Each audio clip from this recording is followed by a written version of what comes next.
Let me ask you something. Do you ever feel like the financial rules are different depending on who you are? For years, Washington has operated a two-tier system. Regular investors are told to stick with the basics, while well-connected insiders get access to opportunities most people never hear about. Now, a major AI-driven build-out is creating a new income-style opportunity tied to that shift. To see what it is and how it works, visit planwithoxford.com. That's planwithoxford.com. Welcome to Timeless Wisdom with Dennis Prager. Hear thousands of hours of Dennis's lectures, courses, and classic radio programs. And to purchase Dennis Prager's Rational Bibles, go to DennisPrager.com.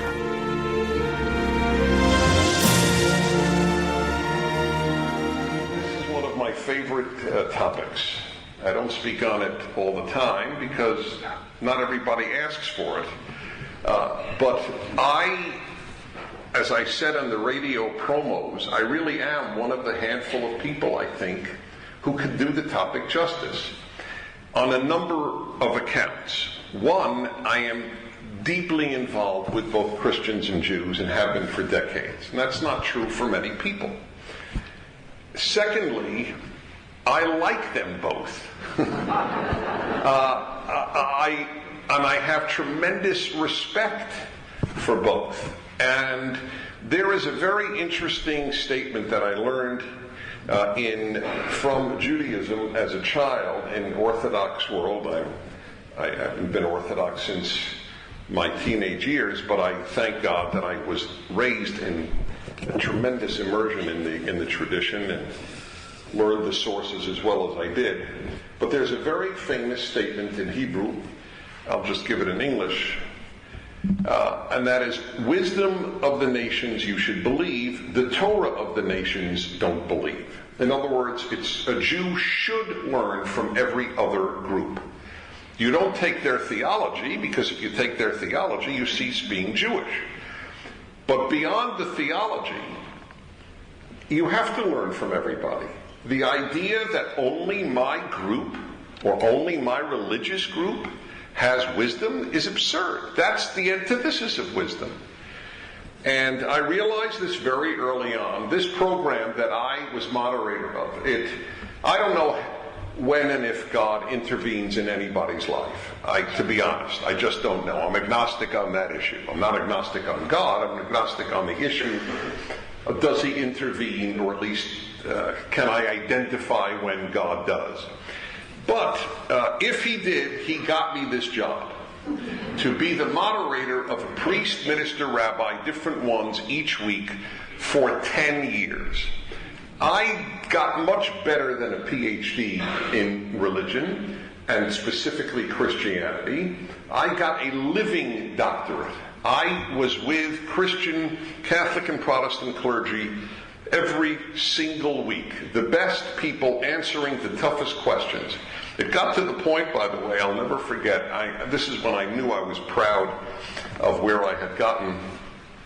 Somebody started giving the Protestant minister and the Catholic priest a hard time, and at a given point, the priest slipped me a note, "Could you handle this, please?" And so here was this guy from yeshiva defending the Christians against somebody, I don't remember what he was, probably an ex-Catholic. They gave the Christians the hardest times. I learned a lot about that too. The Jews didn't give Christians a hard time. It was the ex-Catholics that gave and then, by the way, it worked in both directions.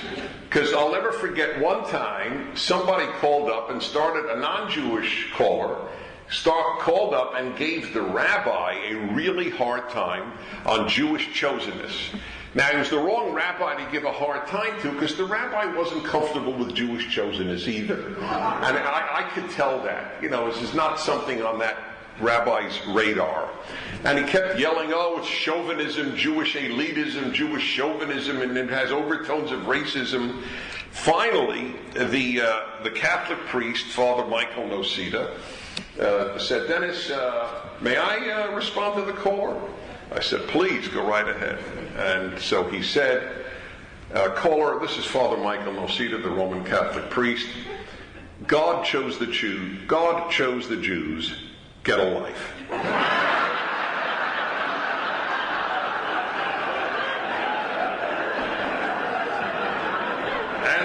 answered that. Yeah, we really. The guy, I think he thanked him. Oh, now I understand. So I had this 10-year experience of Jews defending Christians, Christians defending Jews, both criticizing of everything. And of course, I always add, and I have to add it tonight as well, all of this is only possible in America. That should never be forgotten. The comfort that Jews and Christians have only exists in the United States of America. And it is a blessing beyond words that we have this, nobody thinks twice that half this audience is Christian in a synagogue, or half this audience would be Jewish at a church, and having the same thing, and getting together for each other's occasions, and respecting each other, and loving each other, and enjoying each other, and the fact that you would want to hear this speech tonight. Believe me, and this is not a knock on my rabbis at yeshiva, but it's just a fact. I never heard a speech from my rabbis at yeshiva, what Jews can learn from Christians. I promise you, this was not one of the subjects in the yeshiva curriculum. So boys, today, what we can learn from the Christians? Nothing.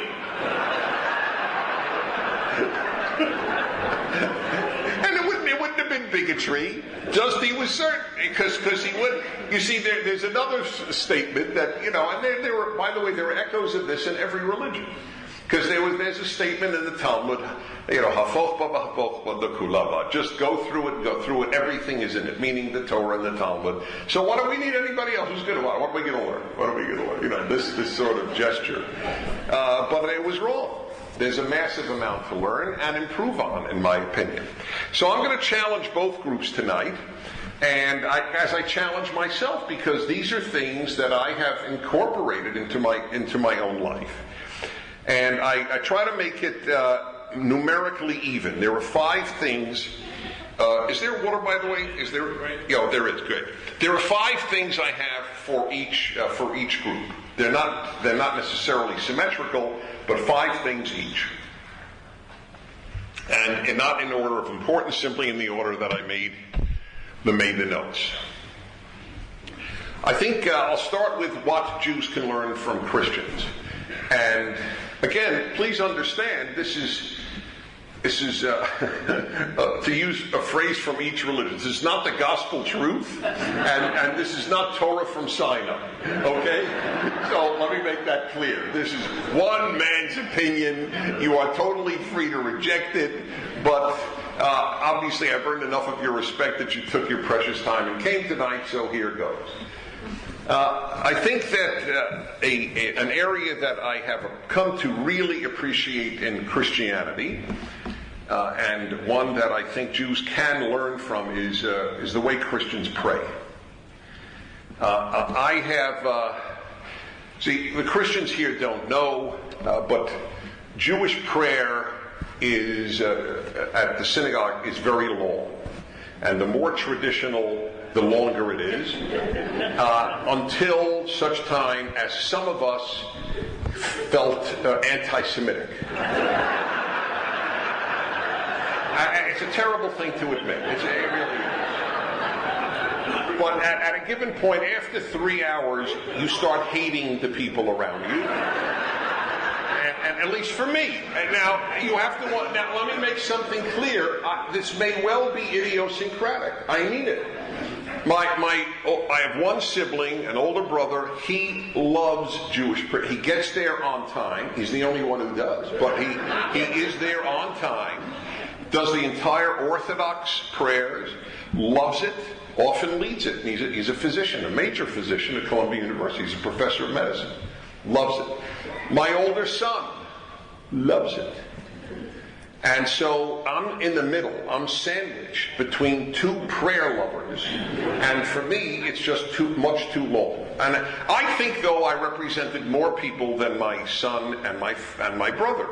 And my father who also loves it. And my proof is that at Orthodox Jewish camp in the summer, we would pray outdoors on benches. And it went 3.5 hours in the sun. It's not fair. It was not fair. It was wrong. It was morally wrong. All right, I got that off my chest. Now, here's the thing, though. If you would look at us, you would see kids opening and closing the prayer book, going like this, and mumbling. And you would have wondered whether Jewish or not Jewish, what are they doing? And here is the answer. We were playing prayer book baseball. Prayer book in Hebrew is siddur or sidur. It was called siddur baseball. So after about an hour, we had it.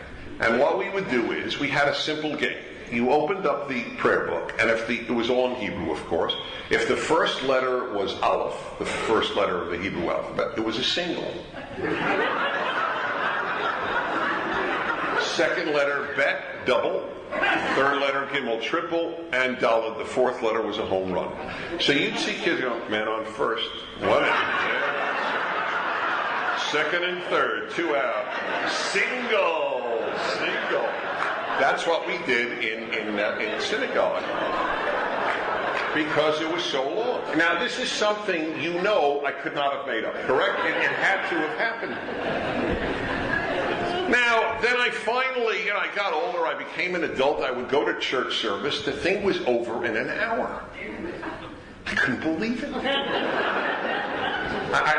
That's it. That's it.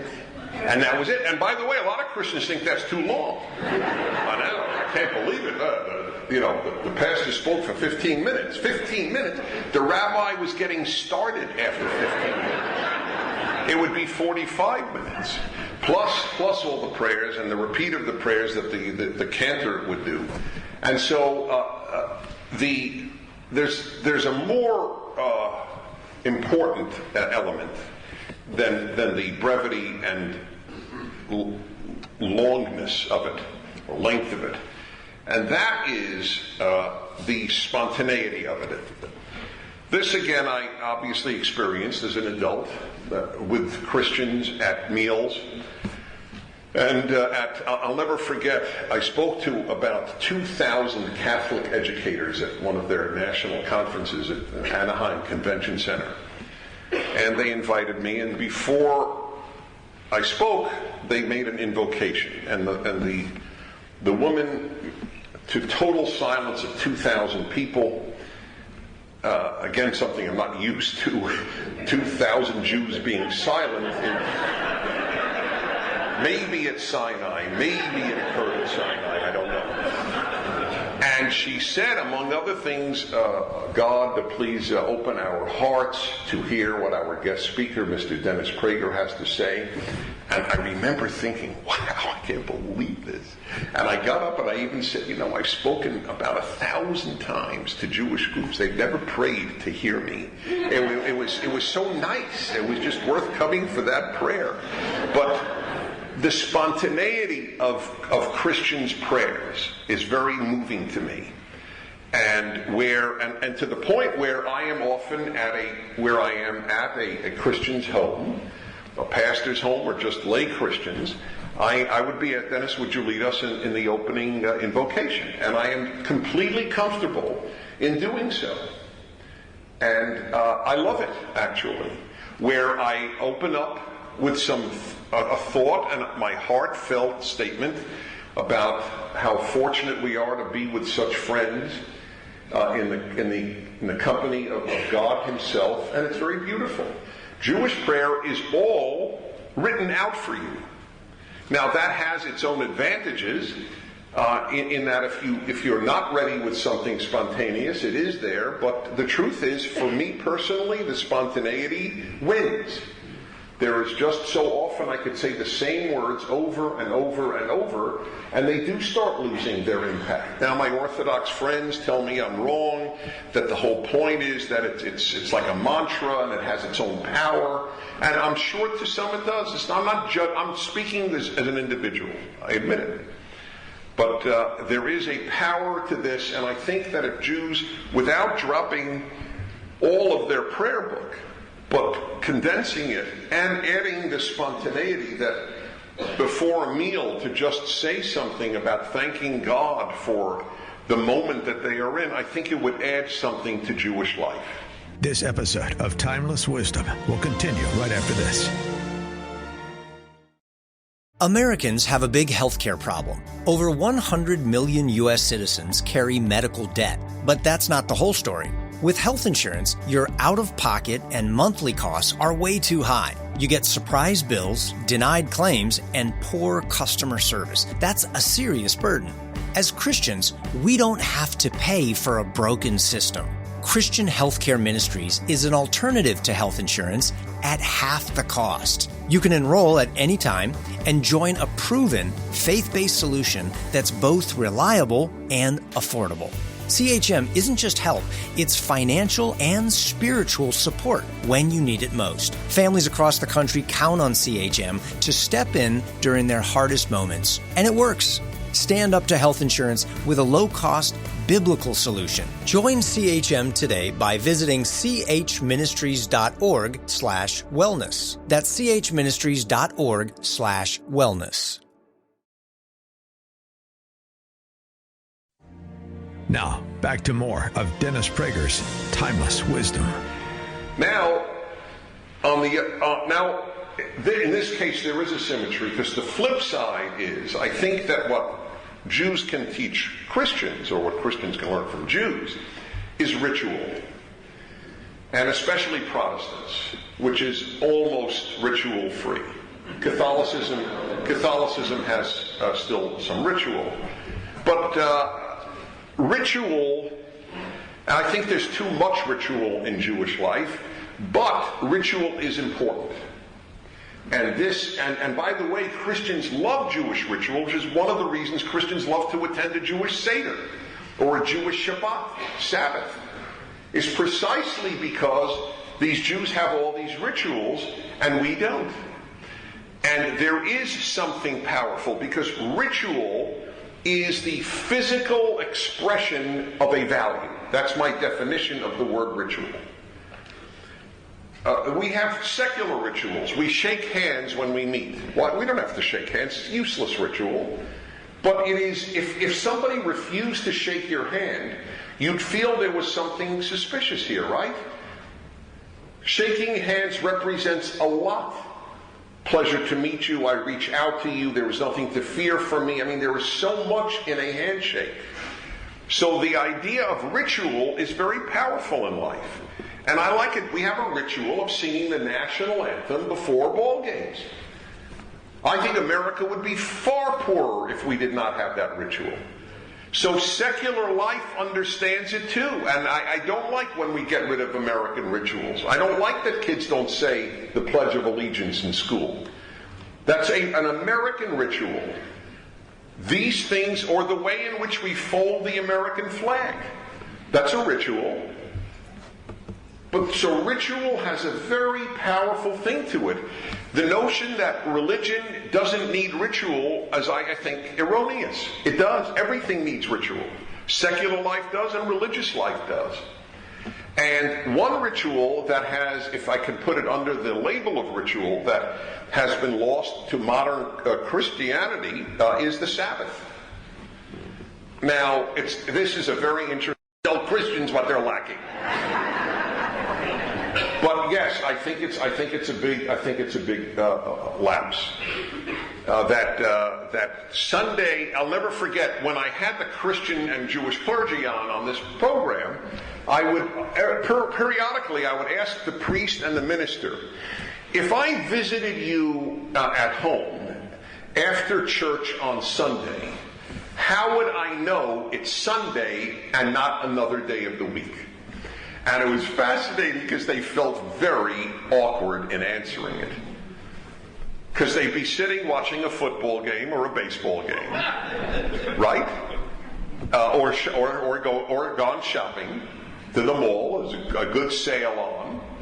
And so I often got the answer, which I honestly did not buy, I must tell you. And that was, Dennis, it doesn't have to be in our actions. The Sabbath was in our heart. Okay. I have more to say about heart versus action later, but let me say I didn't buy it. So the Sabbath is in your heart while you are at a baseball game. I see. I understand. I'm not impressed. Okay? No. If you want to say, look, the truth is, we're not obligated to anything beyond church going, fine, I respect that. But don't tell me while you're at a Giants game or a Dodgers game that the Sabbath is in your heart that day. At least for me, as a behaviorist, I can't buy it. If you believe it and sincerely believe it, then that's fine. I don't buy it. So, we Jews can really learn a lot about prayer from Christians, and I think Christians can learn a lot about ritual from Jews, and it would start, in my opinion, with the reaffirmation of the Sabbath. Now, technically, of course, Sunday is not the Sabbath, it's the day of the resurrection, so it's not exactly the Sabbath, and that's another reason that Christians can say, well, we're not obligated.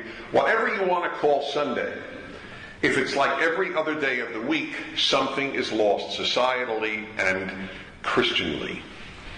Okay, number 2. Start again with what Christians can teach Jews, or Jews can learn from Christians.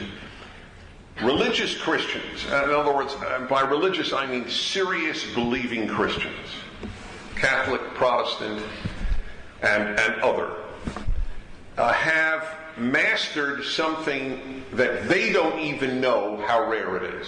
I do. And that is being deeply religious and living fully in the world. This is unique, almost unique, not unique, almost unique to Christianity. Extremely religious, deeply believing Jews tend to lead a more hermetically sealed life, because that is what, in fact, Judaism countenanced. Where you eat in certain places, you eat off certain dishes, you relate to one another far more than to the world. I mean, that's just a fact. Criticism or not, it's just a fact. Same with Muslims. There is the comfort zone is in a Muslim world. If you are fully observant and immersed as a Muslim. But religious Christians have mastered something that I respect immensely. The ability to stay deeply religious and immersed in the world. Deeply religious and send their kids to a regular school and not worry. Or maybe they do worry, but still do it. That their kids will retain their Christian faith immersed in a secular world. Whereas you don't have that nearly as much in Jewish life, where understandably, and I'm a big supporter of Jewish day schools, but Jews who are religious will send their kids to Jewish schools, deeply fearing that if they went to a public school or a private secular school, they will lose their Judaism. But Christians will have the faith, and I don't just mean theological faith, rational faith, that their kids can be immersed in the outer world, they can be immersed and still retain a very strong Christian faith. That's very rare and very admirable. And that's something, more than any other one thing, it is something I wish Jewish life could adopt. Because the thing that was most troubling to me in my Orthodox upbringing was the insularity. I wanted to be immersed in the world as a religious Jew. Indeed, that's what I ended up doing, even though I'm not specifically Orthodox, but deeply religious. On the other side, and it's not necessarily symmetric, but a second thing now, or on line number 2, that Jews can teach Christians is to take care of fellow Christians. Jews take care of fellow Jews. Jews are good at this, really good at this. And I'll give you the best example and show you an interesting contradistinction. I became involved in public life and in public Jewish life at the age of 21 after I had been sent to the Soviet Union because of my knowledge of Russian and Hebrew. I was sent to the Soviet Union to meet with dissident Jews, to bring in Jewish items and bring out Jewish names of those who wanted to leave the Soviet Union. And it was a harrowing 4 weeks. And I became very involved in the student struggle for Soviet Jewry, the leading organization for Soviet Jewry. I became the national spokesman, spoke for years. And every synagogue in America, 99%, had a sign in the 60s and 70s and 80s, Save Soviet Jewry. Reform, conservative, Orthodox, Reconstructionist, Hasidic, Neurotic, whatever the denomination, it had a sign, Save Soviet Jewry. Now, as a student of the Soviet Union, you should know, I'll tell you something that probably neither the Jews nor the Christians here know. There was a group more oppressed than the Jews of the Soviet Union, the Christians of the Soviet Union. This is probably a revelation to nearly all of you, Christian or Jewish. Jews were persecuted, but very rarely sent to prison for being Jewish. Very rarely. They were often fired from jobs. They were not hired. It was a lousy thing. They were ostracized. They experienced anti-Semitic taunts. But Christians were sent to terrible conditions and sometimes tortured for preaching Christ, for smuggling in a New Testament. I don't remember a church in America that had a sign, Save Soviet Christians. Now, why is that? Now, notice, this is very important. There's no better or worse in any of this list. There's what you can learn from, and I feel free enough to speak this way. But I did wonder. I knew how bad it was for Soviet Christians. That was my field of study, was the Soviet Union. And I didn't understand this. Where are the rallies for Soviet Christians? Why aren't the churches having at least a sign up, Save Soviet Christians? By the way, to this day, I don't know the answer. I still ask the question, but I don't know the full answer. It's a question for Christians to ask themselves. Now, part of the answer is that I can answer from the Jewish side. I know why Jews did it. I don't know why Christians didn't. Maybe knowing why Jews did and the absence of these two factors in Christian life might in fact just give the reason. Number one, Jews are not just a religion, they're a people. Christianity is a religion, not a people. That's not better or worse, it's just a fact. You're not born a Christian, you are born a Jew. The analogy is to American. Whether you feel American or not, if you're born American, you're American. Whether you feel Jewish or not, you're born Jewish, you're a Jew. So there is a national peoplehood identity in Jewry that you don't have in Christendom. So there is that sense of having to take care of that other Jew, because he's a member of my people, not just a co-religionist. That's one factor. Another is that the Jews feel that every Jew who assimilates or is killed is closer to the end of Jewry. Christians don't get up ever and worry that Christians will die out. This is a Jewish problem, not a Christian problem. When you have over 1 billion people, it's very different than you have 12 million people, and a third of them were just exterminated deliberately. So Jews worry about disappearing. Christians don't worry about disappearing. So those are two factors that work in Jewish life. I don't think they're the only factors, but they're two factors why Jews went nutty to save Soviet Jews. I mean, it was amazing. Jews in Argentina, where they had it very hard often. Every synagogue in Spanish would say, "Save Soviet Jewry." In Australian synagogues, It didn't matter where it was. Everybody was worried about Soviet Jewry. And then it went to Ethiopian Jewry. How many Jews knew Ethiopians? 0. And yet, if it's an Ethiopian Jew who's having trouble, I'm out there for him. I tell the story when I speak for Jewish charities, like United Jewish Communities, formerly UJA, and I tell this story very often that when I was in my 20s, I spent a week living with a family in Bulgaria.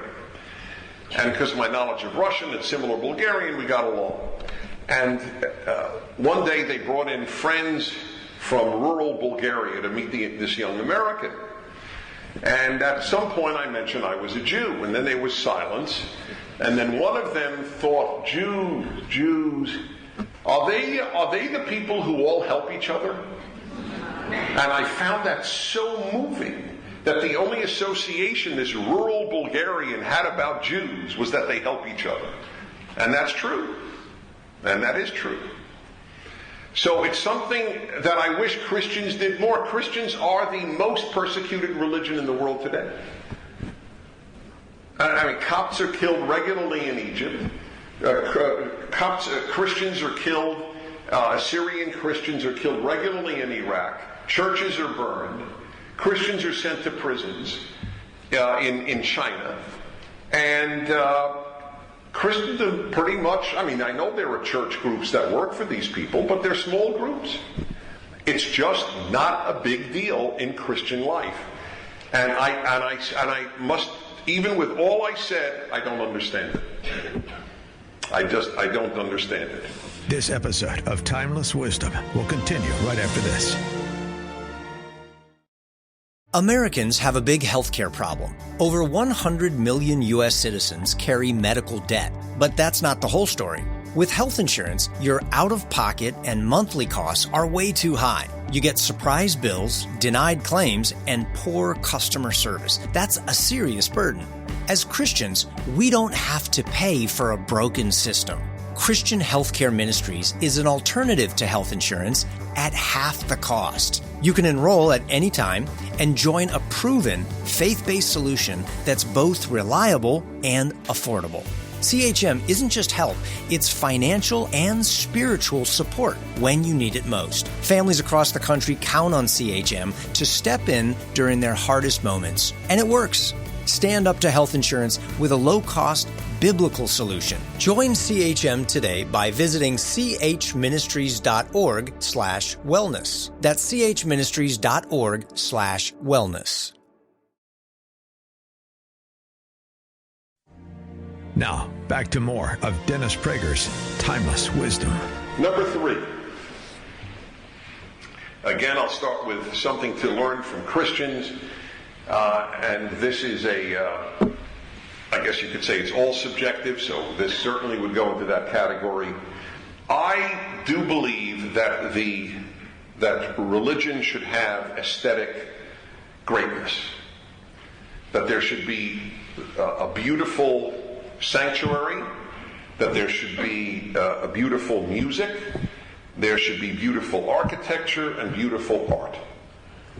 And Christianity has been the world leader in this. It's one of the. I don't know if a Jew has ever visited France and not gone to the Notre Dame Cathedral.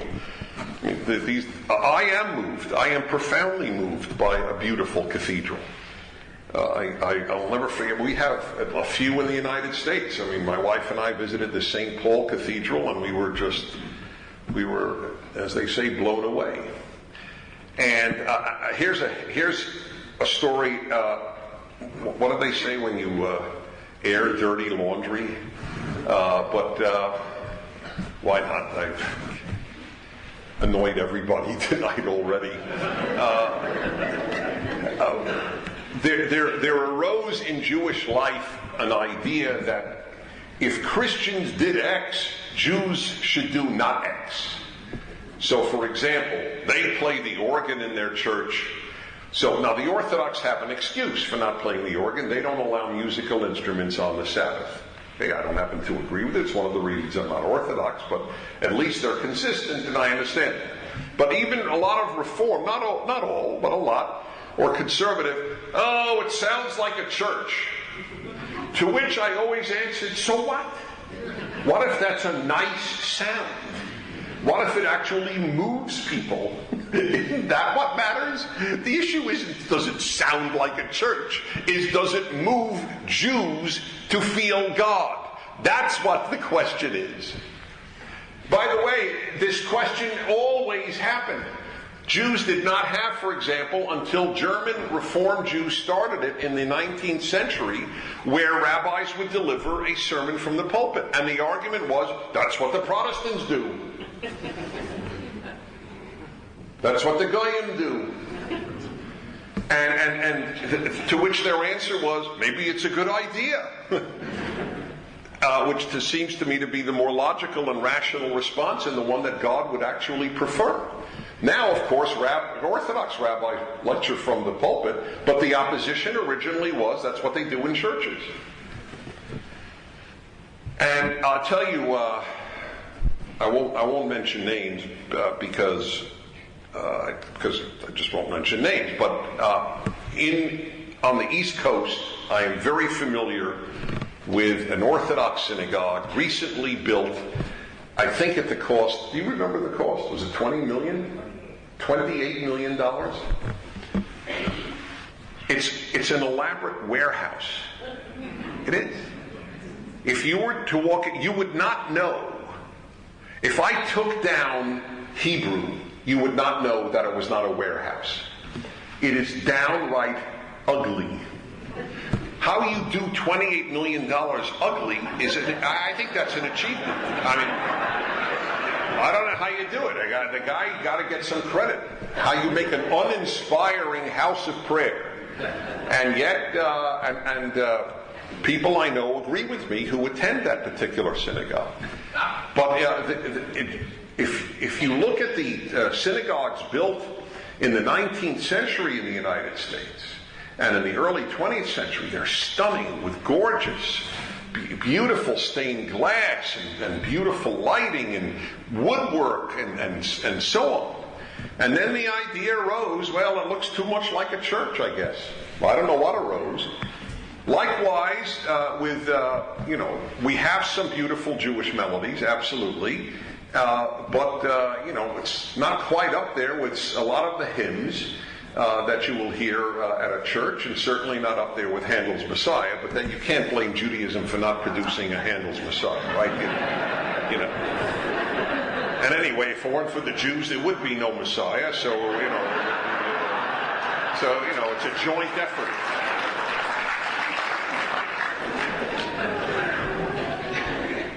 Now we go over to what Jews can teach Christians, or what Christians can learn from Jews. This is line number 3 out of 5, and this is a big one. And I said I would come back to this one, where the priests and ministers would tell me that the Sabbath was in their heart. And as a Jew, that you might as well say to me, water is dry. It makes the same sense to me. Judaism's great message, if I had to distill, aside from ethics rooted in God, its greatest single message is that behavior matters more than feelings. By the way, those of you who know me from radio, which is most of you, will know that's my key message. That's my message on happiness. Act happy even if you don't feel it. It's a moral obligation to act happy and not inflict your bad moods on others. The fact that you feel lousy is your problem, not mine. Have a great day.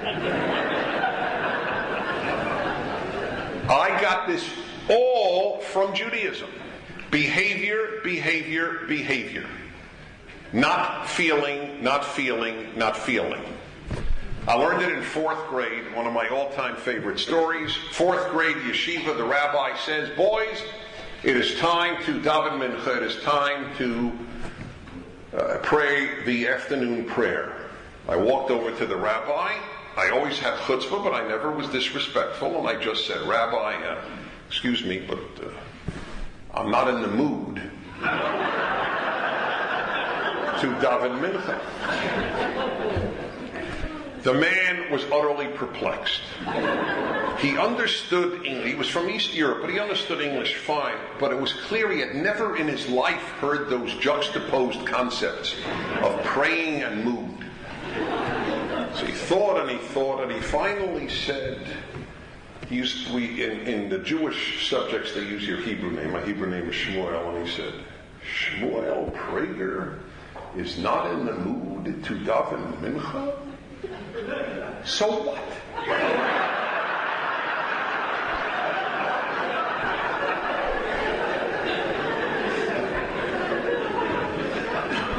That was it. Like, God cares if I'm in the mood. It's just the idea struck him as so absurd, he couldn't. So what was the only possible coherent reaction. And by the way, the man changed my life. It's not that I continued to daven mincha. I didn't. But I continue to think, so what if I'm in the mood or not, to this day. By the way, just to show you how much I have brought this idea out into every part of life, and you may not know this, and if you now that you know it, you may regret that you came tonight, but I wrote a 2-part column. I have a column every week, as I hope many of you know, and at the end of the year, I write 2 columns on utterly personal issues. So 2 years ago, I wrote 2 parts, and they were on the subject of when a woman is not in the mood. And I have the audacity to suggest that even if you're not in the mood, if he's a really good man, what the hell?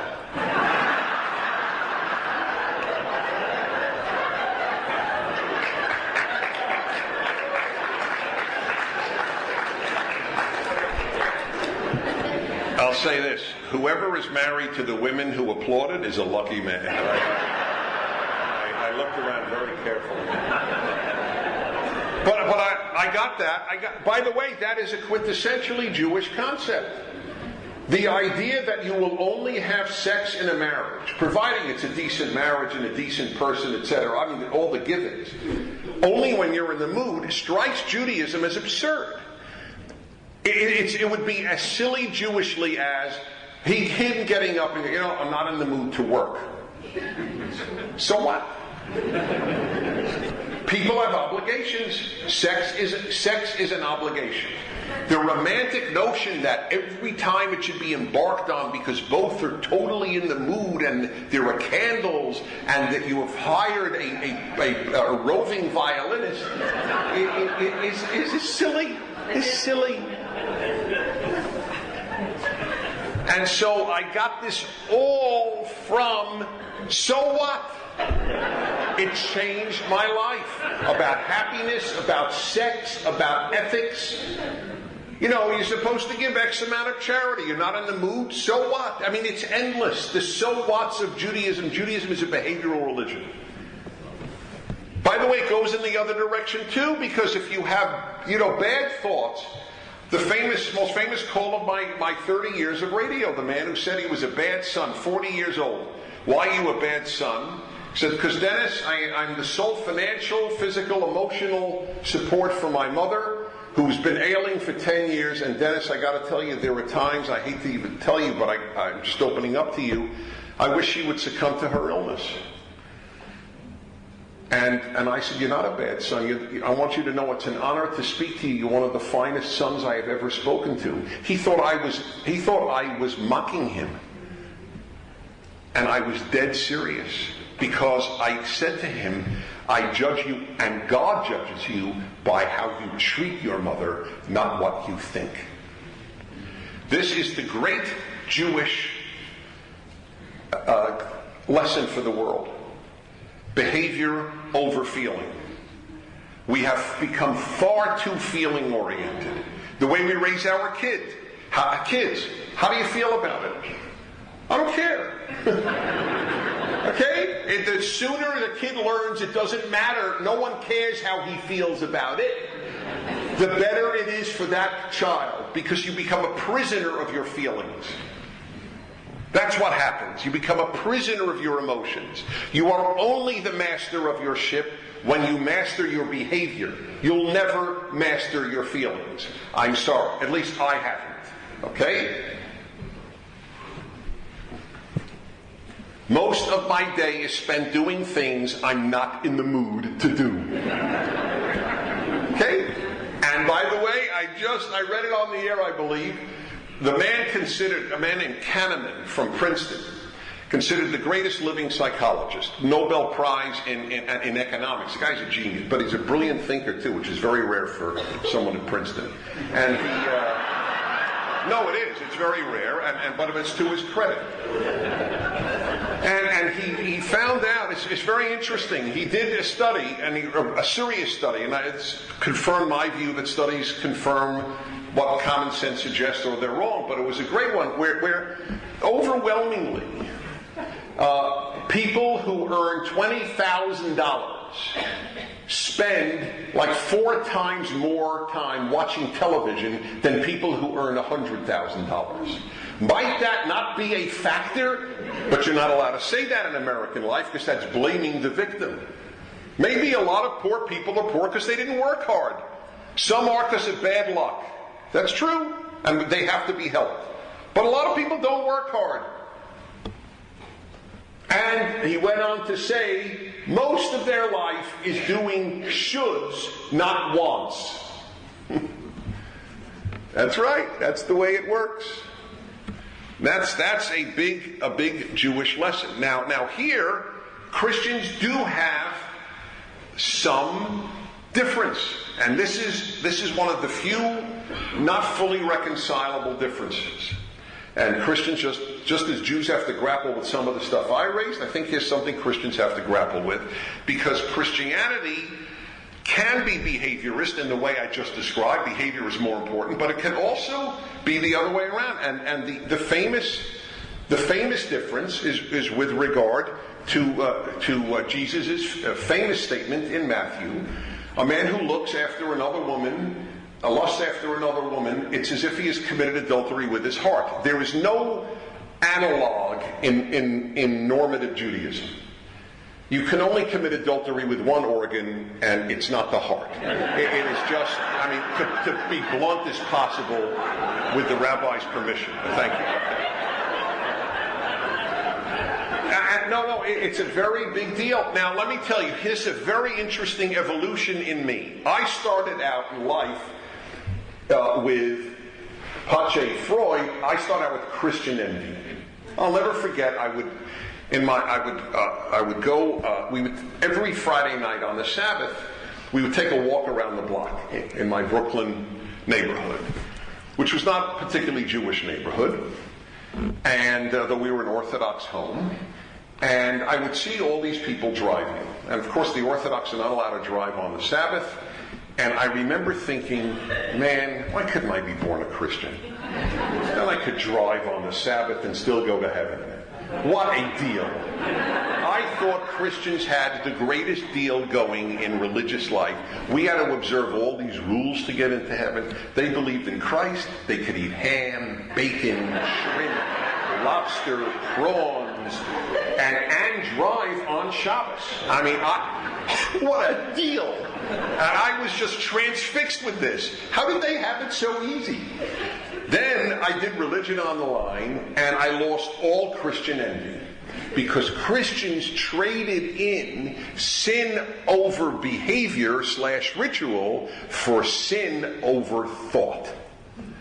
And I thought, I'll go back to sin over behavior any day of the week. Sin over thought, I'm committing suicide. I'm Deadsville.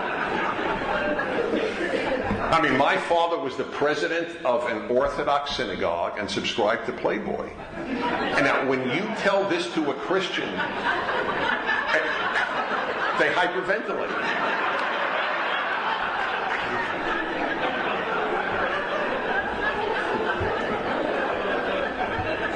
My father was faithful to my mother for 73 years. That's pretty darn good. But he got Playboy. He did. And she never thought he was committing adultery. So this is a real challenge here, and it's tough because I'm challenging, in effect, the statement of Jesus. Now, on behalf of Jesus, he didn't say the man's committing adultery. He said he's committing it with his heart. And that's very important. If he said he's committing adultery, it would be insoluble. But Jesus was too smart and too steeped in Judaism and common sense to say lusting is the same as adultery. I mean, you have to be a fool to say that. So you're committing it with your heart. That's different. That's different.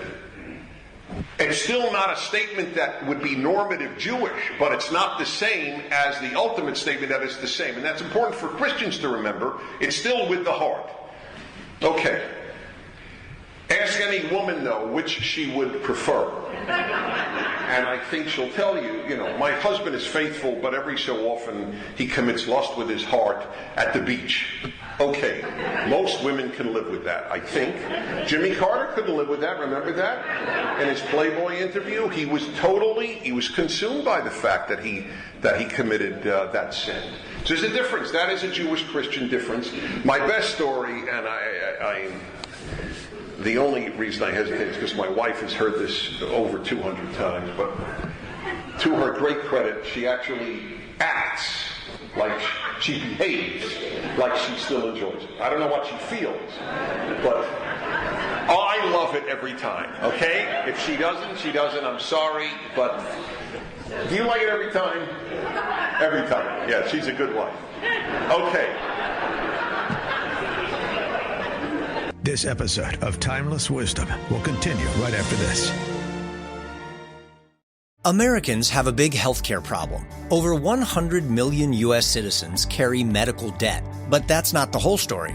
With health insurance, your out-of-pocket and monthly costs are way too high. You get surprise bills, denied claims, and poor customer service. That's a serious burden. As Christians, we don't have to pay for a broken system. Christian Healthcare Ministries is an alternative to health insurance at half the cost. You can enroll at any time and join a proven, faith-based solution that's both reliable and affordable. CHM isn't just help, it's financial and spiritual support when you need it most. Families across the country count on CHM to step in during their hardest moments, and it works.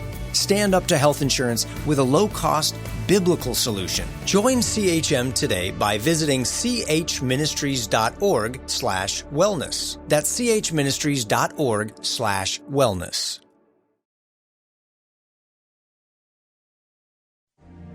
Now, back to more of Dennis Prager's Timeless Wisdom. Religion on the line, year 5. I would give the clergy a topic. Right? You heard it. I would give the clergy a topic. So tonight's topic was, what is your religion's view on lust? So, okay, the Protestant minister began, that's how I always go, minister, priest, rabbi, then the second round, rabbi, priest, minister. So we would go, okay, pastor, please.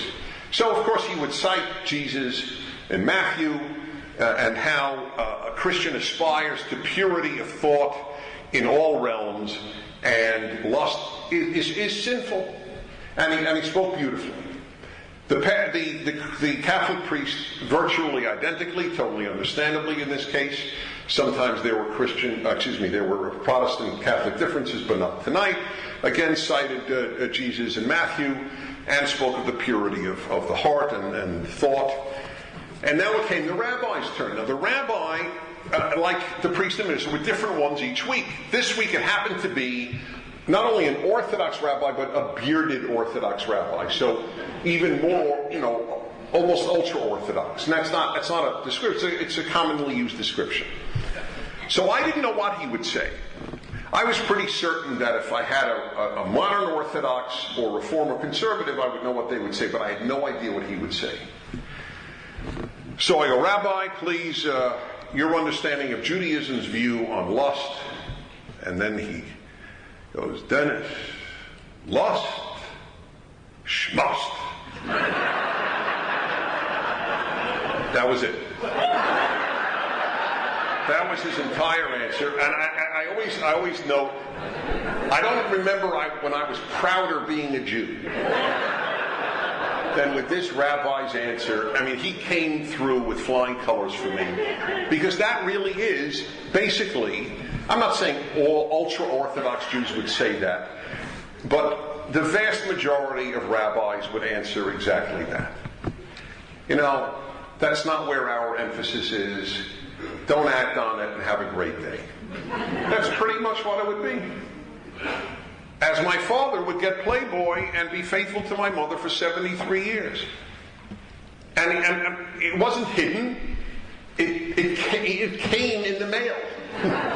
Mr. Max Prager. I was surprised it didn't have President Kingsway Jewish Center.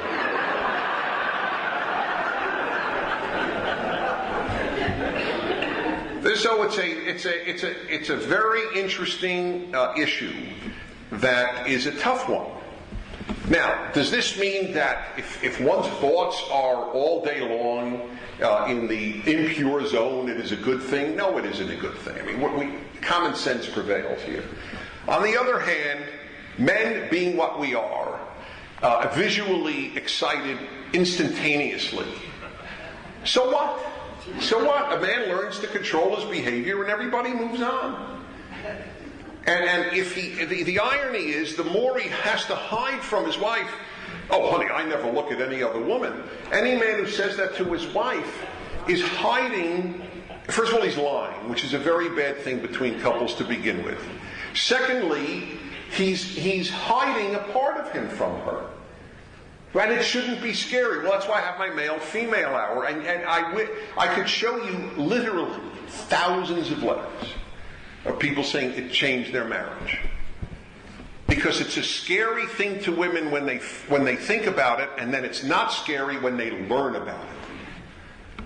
That's a very important. Male sexuality is scary to women at the outset. Totally understandably, because there's no analog in women's sexual life. We are animals compared to you. That's correct. That's correct. Right, I mean, how many girls, forgetting the sexual, did your daughter ever go in the middle of the living room and spread her buttocks and toot? No.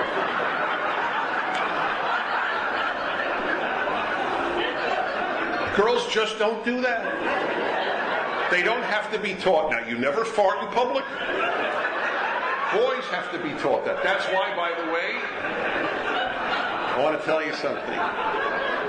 The reason men want boys is not sexist. It's so that their wife begin to appreciate what they became.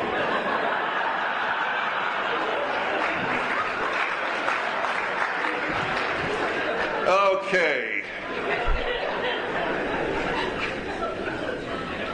And finally, the issue of suffering. There is a difference between Jews and Christians. And we can each help each other out here. Both have a lot of very good things. And there's really no better or worse here. It's just different. And here's my great example that would make my case. I want you to imagine that a group of Jews, a group of Catholics, and a group of Protestants are invited to have lunch together for an ecumenical lunch. Right? Well, our church will get to meet your church, we'll get to meet your synagogue. Lovely. They are intentionally, because I'm conducting this test to no one's knowledge, they are all given somewhat unripe cantaloupe. Which group will complain the most? Hey, out of curiosity, is there anyone here who has any doubt as to the correct answer? Okay, right. It's a non-issue. The Jews will complain the most. The Catholics will complain second most, and the Protestants will complain the least. In fact, the Protestants will relish the fact that it's not right because it's more Christ-like. By the way, that's my belief. Suffering for Christians is Christ-like. Suffering for Jews stinks. It's a very big, fascinating difference. Give me more. More unripe cantaloupe. I'll sue you for this unripe cantaloupe. I am a member of the chosen people. We do not have unripe cantaloupe. It's really an interesting difference. Now, that's on a fun level. On a serious level, it plays out too. By the way, it might be part of the reason for the Jews being more active for Soviet Jews than the Christians for Soviet Christians.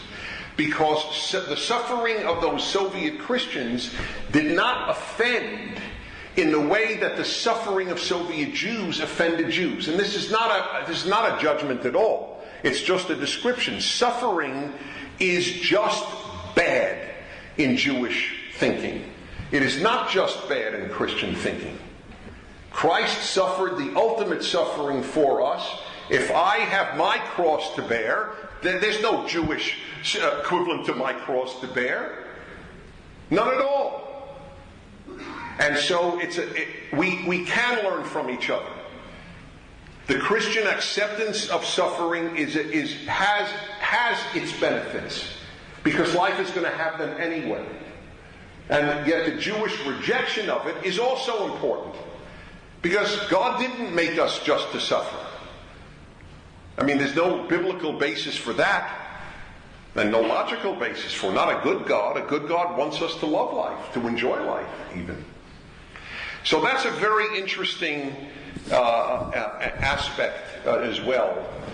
And I'll give you one biblical difference, and it's one of the only ones between the Testaments that I could find.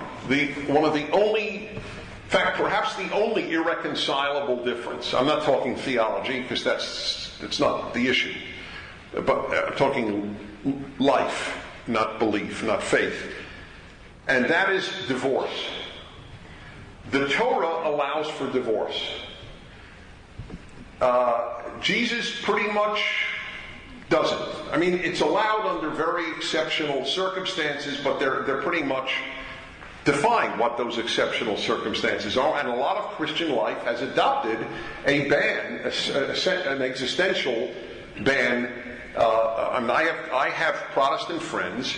Well, obviously the Catholic Church doesn't allow it unless it's the marriage is annulled, and the vast majority of marriages can't be annulled. So in Catholicism and for evangelical Protestants, it's just a no-no.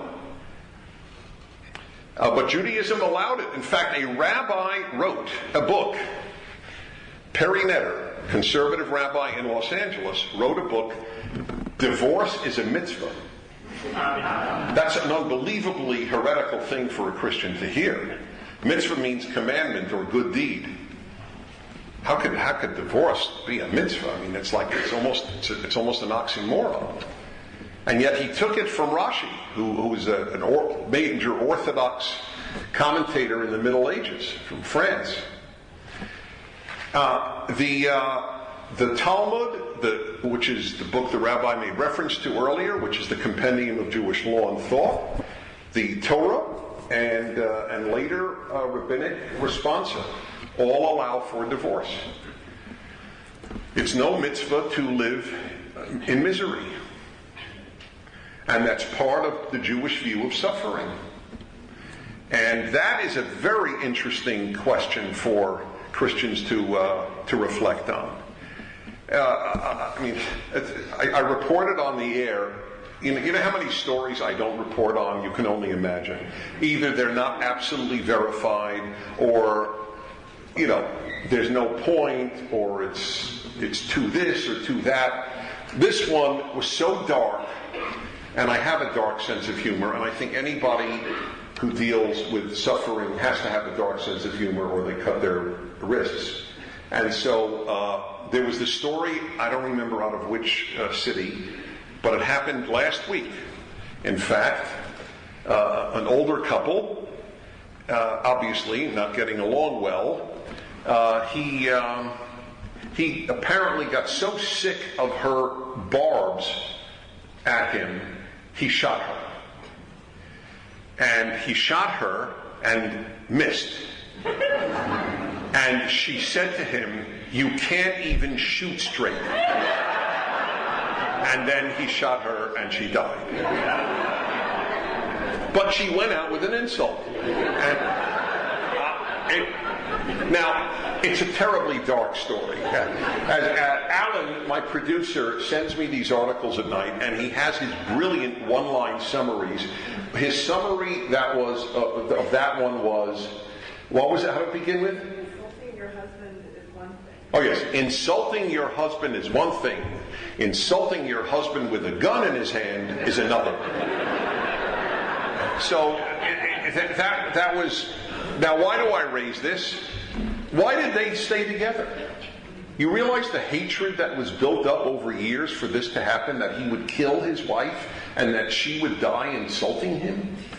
I mean, your heart breaks after the laughter. Your heart breaks. It's a very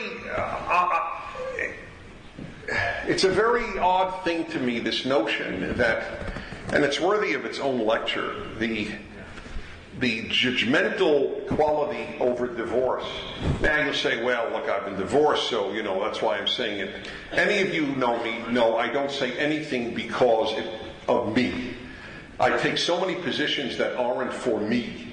I mean, I'm not Christian, and I defend Christianity constantly. I mean, and I'm critical of Jews on a whole host of political issues constantly. I don't take positions because I did it or don't do it.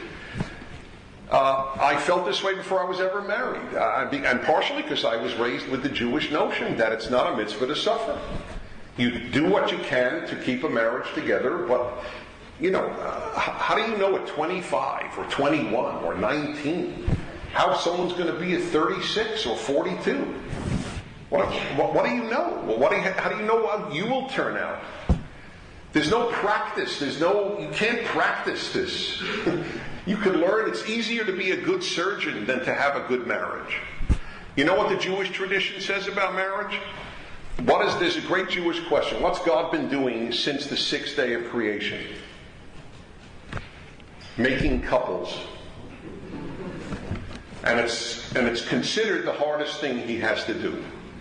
Clearly doesn't do a great job. But that's Jews are allowed to have that relationship with God where we kid around with him. It's very good. It's healthy. But it's just something to think about, and it's part of the issue of suffering.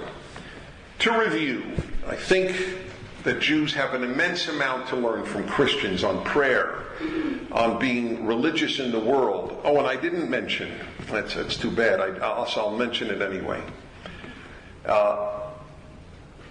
This is really something to Christians' credit. Christians feel a religious mission to humanity. Jews don't. And the Jews who have a mission to humanity are not religious. As I always say, the Jewish tragedy is the Jews who live Judaism don't talk to the world, and the Jews who talk to the world don't live Judaism. But Christians who live Christianity do talk to the world. They want to bring their values and Christ to the world. More power to them. So that's a huge that's something else that Jews can learn. The aesthetic beauty idea, the more acceptance of suffering on the Jewish side, the power of ritual, care for co-religionists, behavior is ultimately more important than thought, and the issue of non-acceptance of suffering. I will end by saying that is why I so love America. It is the only country that ever said it was rooted in Judeo-Christian values.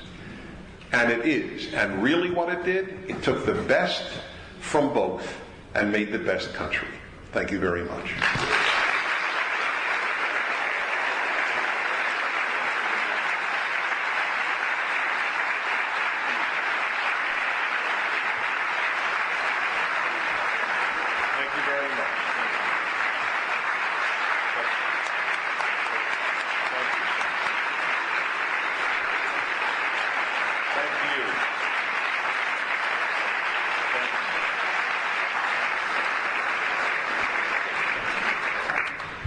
First of all, just thank you for your wisdom, and listening to you sort of brought me back a few years, being able to learn from you in Los Angeles. I hope you'll come back to the area, and we're very glad to have you here. Thank you.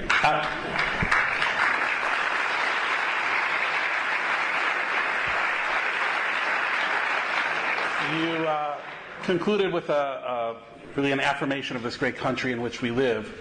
But there's another thing that I know many Jews and Christians share, and that is a love for the land and people of Israel. And I was just hoping maybe you could share a few of your thoughts as they relate to this topic on a shared love that we have for the people of Israel.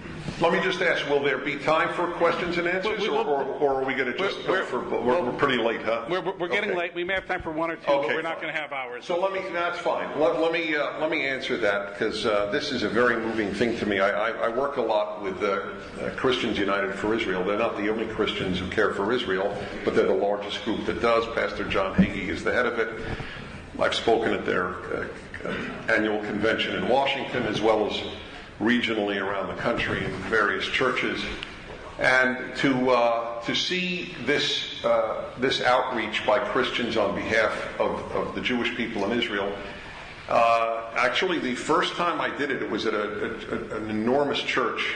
3,000 people were present just in the church itself in Arvada, Colorado. And I was crying so much in my chair that I never pray for anything. I mean, I pray for others, but I never pray for me.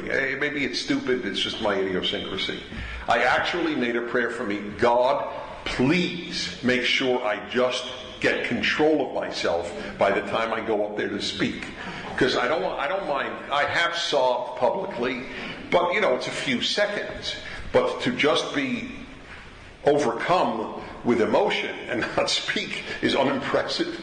So I really did make this prayer. That's how moved I was by what I was seeing. See, Jews are not used to being liked.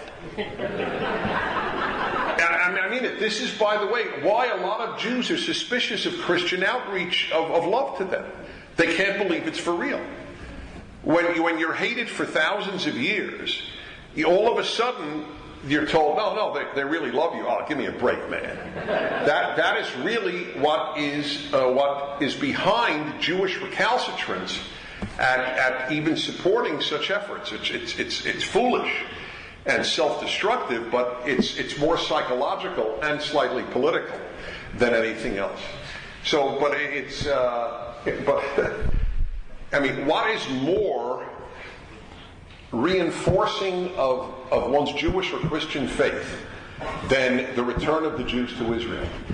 I mean, I just don't know what. I mean, what historical act suggests the divine like that one? I don't know one. Now, for all other things, Christians believe in the resurrection, totally understandable, but it's not the same as a historical act is, in the sense that a Christian believes that happened, a Buddhist doesn't. But Buddhists know that the Jews returned to Israel, just as with the splitting of the sea. It's an act of faith. I believe the sea was split, but I admit it's an act of faith. But it's not an act of faith that the Jews returned to Israel as prophesied 2,000 years ago, and there's no parallel to it. And that the Jews and Israel are at the center of the great hatred of the greatest evil forces of any time is also suggests to me that there is the divine involved. And Christians believe this. It's very funny. For years, I hesitated to speak about Jewish chosenness in synagogues. But when I spoke in churches, oh my God, I would just mention Jews that I'm a member of the chosen people. Hey, hallelujah, amen, God bless you, cheers. I would go to Christians for Jewish sustenance. I tell Jews very often, and it's just a synagogue audience, the day Jews believe in the Torah as much as Christians do, the Mashiach will come. It's first or second time, depending on which group you're in this evening. So what do we do, sir? Should we just, we're ready to sign books and just greet? Okay. Listen, so let me just say, it's been a joy. A real joy. You're a terrific audience. Means the world to me that you listen to me on the radio, and and I'm humbled by this fact. And I will end by telling you, I know that there is no force in the world as powerful as Jews and Christians united together to fight for what God wants. That I do believe. That's why I love this evening. Thank you.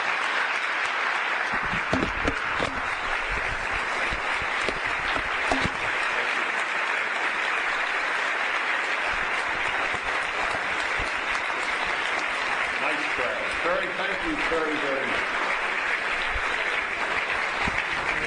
This has been Timeless Wisdom with Dennis Prager. Visit DennisPrager.com for thousands of hours of Dennis's lectures, courses, and classic radio programs, and to purchase Dennis Prager's Rational Bibles. Your beloved dog and a stranger are both drowning. You can only save one. Who do you save? Every time Dennis Prager asks that question, his audience splits three ways. 1/3 chooses the dog, 1/3 chooses the stranger, and 1/3 aren't sure. Why? Because we live in an age where increasingly feelings define right and wrong. But if morality is based on emotion, then murder, rape, and theft are just opinions. And if people feel justified, why is rioting or destruction wrong at all? In his new book, If There Is No God, Dennis Prager explains why civilizations cannot survive without objective morality and why Judeo-Christian values shape the moral foundations of the free world. If you claim that certain things are good, certain things are evil, independent of how you feel about it, you are in effect affirming God. If There Is No God by Dennis Prager, available now at PragerStore.com. That's PragerStore.com.